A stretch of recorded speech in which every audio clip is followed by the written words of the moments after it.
वानगाय police station में 7 अक्टूबर को एक कॉल आता है और कहा जाता है कि जो नज़दीकी जंगल है, वहां पर बॉम्ब रखा गया है।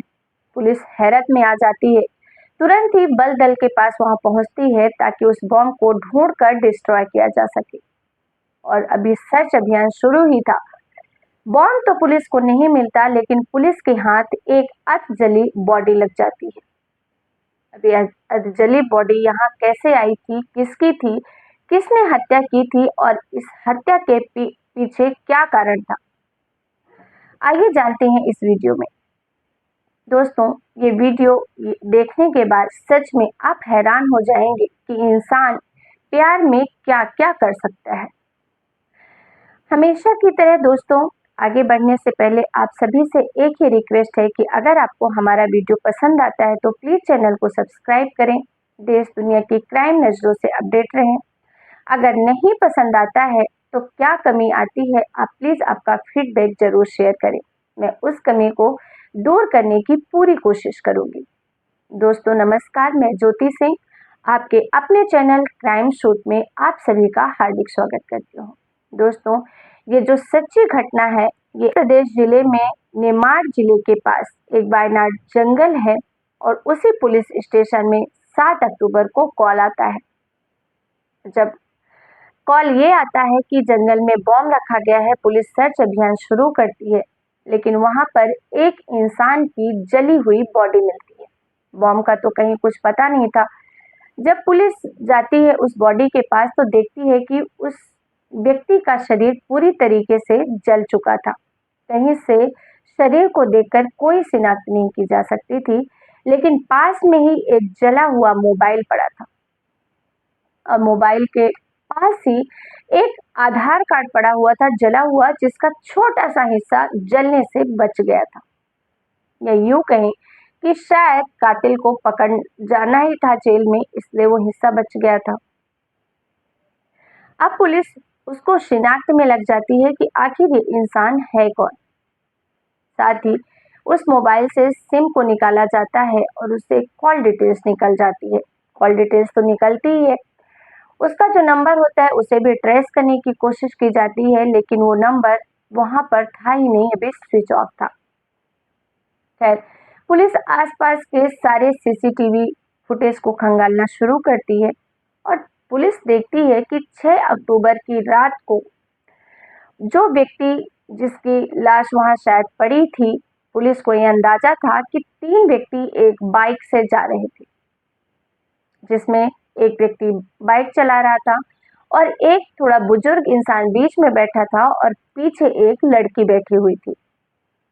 और जब ये सीसीटीवी फुटेज देखती है तो पुलिस को अंदेशा होता है कि हो न हो इसमें से ही ये व्यक्ति गायब है, क्योंकि जब नेक्स्ट सीसीटीवी कैमरे में देखा जाता है फुटेज, तो वहां पर जो बीच का बुजुर्ग इंसान था वो गायब हो चुका था। यानी उस समय बाइक पर सिर्फ 2 ही लोग थे, एक लड़का और एक लड़की। और पुलिस को पूरा यकीन हो जाता है कि हो न हो इन दोनों का ही इस हत्या के पीछे हाथ है। और पुलिस छानबीन में शुरू हो जाती है, उस लड़के और उस लड़की को तलाश करने लग जाती है। हालांकि दोनों ही फरार हो चुके थे और बहुत मशक्कत के बाद लगभग 14 से 15 दिनों के बाद वो दोनों पकड़े जाते हैं। पकड़े जाने में जिसमें एक युवती रहती है जिसकी उम्र लगभग 35 साल के आसपास होती है, लड़की रहती है, वहीं उसका एक बॉयफ्रेंड होता है जिसका नाम राहुल होता है। दोनों हम उम्र होते हैं। पुलिस अरेस्ट करके उनको जेल ले जाती है। पहले तो वो इधर उधर की बहुत बातें करती है, लेकिन जब पुलिस अपनी सख्ती पे आती है तो वो अपनी जो जुबानी थी, अपनी जो उन्हें उसने इस घटनाक्रम को अंजाम दिया था वो बताना शुरू कर देती है। और उसे सुनने के बाद सच में पुलिस को भी यकीन नहीं हो रहा था। दरअसल जिस व्यक्ति की मौत हुई थी वो एक 65 साल के रिटायर्ड ऑफिसर थे, रेलवे के अधिकारी थे, जिनका कोई परिवार नहीं था और वो झांसी के रहने वाले थे। वो वहां आकर रिटायरमेंट के बाद रहते थे और जो लड़की होती है वो वहीं पास में ही उसका घर था, उसका भी कोई परिवार नहीं था, यानी कि वो भी अकेली रहती थी। धीरे धीरे उस लड़की को ये पता चलता है कि ये जो अंकल है, इनके पास बहुत पैसा है, क्योंकि रेलवे के कर्मचारी हैं। रिटायरमेंट में भी अच्छा खासा पैसा मिला है, साथ ही इनकी अच्छी खासी पेंशन भी आती है। अब लड़की एक मन में प्लान बनाती है कि क्यों न इस आदमी से रिलेशन अच्छे बनाए जाएं, दोस्ती की जाए, क्योंकि इसके पास पैसा बहुत है और मुझे तो पैसों की ज़रूरत है ही है। और जब इसके पास पैसा खर्च करने के लिए कोई है ही नहीं, तो क्यों न मैं वो वजह बन जाऊं जिस पे ये खुशी-खुशी सारे पैसे लुटा दे।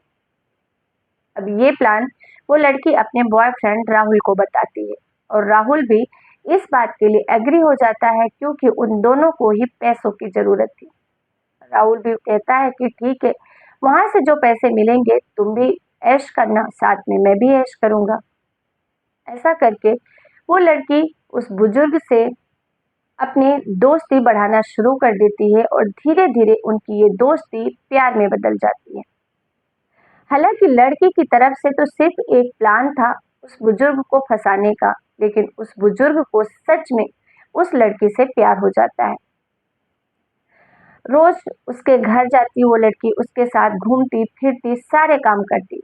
आसपास के लोग देखकर हैरान थे कि सच में क्या जनरेशन है। प्यार सच में अंधा होता है, ये हर किसी के जुबान पे था उन दोनों को देखकर, लेकिन किसी को ये नहीं पता था कि इस प्यार की साजिश के पीछे क्या चल रहा है। वक्त गुजरता जाता है और ऐसे करते करते उन दोनों की दोस्ती को लगभग 6 से 7 महीने गुजर जाते हैं। युवती थी, जो लड़की थी, वो सारा खर्चा, सारे पैसे उस बुजुर्ग से अपना लेती थी, क्योंकि उसने उसको अपने प्यार के जाल में जो फंसा रखा था। और वो बुजुर्ग भी खुशी खुशी अपने सारे पैसे उसकी खुशियों में, उसकी जरूरतों में लुटाता रहता था, क्योंकि ना तो बुजुर्ग को कोई रोकने वाला था और ना ही उस लड़की को, क्योंकि किसी के पास, उन दोनों के पास ही परिवार नहीं था। वक्त गुजरता जाता है, तभी लगभग 6 से 7 महीने के बाद एक दिन बुजुर्ग अचानक उस लड़की से कहता है कि तुम मुझसे शादी कर लो, मैं तुमसे शादी करना चाहता हूँ, क्योंकि तुम आती हो और चली जाती हो, मुझे अच्छा नहीं लगता, मुझे हर वक्त तुम्हारे साथ रहना है। और वैसे भी तुम्हारा परिवार तो है नहीं, तो तुम अकेले वहां जाकर करती क्या हो? शादी कर लेते हैं तो हम साथ में रह लेंगे, साथ रहने से किसी को कोई प्रॉब्लम भी नहीं होगी। युवती, जो लड़की होती है, वो आनाकानी करने लग जाती है, ऐसा है वैसा है, अभी नहीं कर सकती, लोग क्या कहेंगे। तो बुजुर्ग कहता है कि अगर तुम्हें लोगों की इतनी ही चिंता थी तो तुम मेरे साथ इतना घूमती फिरती हो, लोगों को तो ऑलरेडी सब पता है।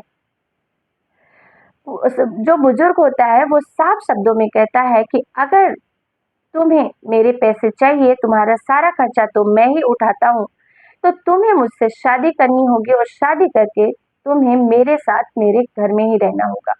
और अगर तुम ऐसा नहीं करती हो तो आज के बाद मैं तुम्हें एक पैसा भी नहीं दूंगा और ना ही तुम मेरे घर आना, मुझसे दूर ही रहो। अब लड़की अपने ही जाल में फंस जाती है और ये बात जाकर वो अपने बॉयफ्रेंड राहुल को बताती है कि अब क्या करें। तो राहुल कहता है कि तुम्हें अच्छे तरीके से पता है कि उस बुजुर्ग के पास कितने पैसे हैं और वो पैसे हम कैसे निकाल सकते हैं। लड़की कहती है हाँ। तो बोलता है कि हाँ, फिर चिंता मत करो, इस बुढ़े को ही मार देते हैं और उसके बाद सारा पैसा, सारा जो भी है इसका, हमें तो पता ही है कहाँ है, वो हम लौट कर और फरार हो जाएंगे। और इसी घटनाक्रम को अंजाम देने की वो प्लानिंग करते हैं। 6 अक्टूबर को लड़की फोन करके कहती है कि मुझे आपसे शादी करनी है, आप, मैं आ रही हूँ, आप रेडी रहना। वो दोनों बाइक पर आते हैं, बॉयफ्रेंड और गर्लफ्रेंड उस बुजुर्ग को बीच में बिठाते हैं और वहां से लेकर चले जाते हैं। और जैसे ही वो उस जंगल वाले सुनसान जगह पर ले जाते हैं और उसके सिर पर रॉड से वार करके उसकी हत्या कर देते हैं। साथ ही वो पहले से इंतजाम करके गए थे पेट्रोल का अपनी गाड़ी में, वही पेट्रोल डालकर वहीं उसको आग लगा देते हैं। और उसके बाद बुजुर्ग के घर आते हैं, सारा पैसा, एटीएम पिन सब उसे तो पता ही था, सब कुछ लेते हैं और वहां से निकल जाते हैं, क्योंकि उन दोनों ने यही सोचा था कि इस आदमी का कोई परिवार तो है नहीं जो इसकी गुमशुदगी की रिपोर्ट दर्ज कराएगा या कोई ढूंढने की कोशिश करेगा कि आखिर ये व्यक्ति कहाँ गया है। लेकिन शायद कहते हैं ना कि पाप कितना भी छुपा के क्यों न किया जाए, कोई भी क्राइम कितनी भी सतर्कता के साथ क्यों न की जाए, कितनी भी होशियारी के साथ क्यों न किया जाए, लेकिन कानून के हाथ इतने लंबे होते हैं कि अगर पुलिस ईमानदारी से खोजबीन करती है तो कातिल कैसा भी हो वो कभी भी बच नहीं सकता। दोस्तों, इस घटनाक्रम को सुनाने का उद्देश्य किसी की भावनाओं को आहत करना नहीं है, लेकिन अगर आपके समाज में, आप जहां भी रह रहे हैं, आपके आसपास कोई भी ऐसी चीजें आपको देखने को मिलती हैं जो बिल्कुल ही विपरीत हो, जिन पे आपको शक हो, तो हो सकता है इसमें आप कुछ हेल्प कर सकते हैं सामने वाले इंसान की।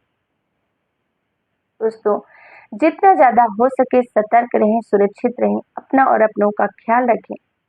फिर मिलेंगे एक नई सच्ची क्राइम घटना के साथ। तब तक के लिए आप सभी का बहुत बहुत धन्यवाद।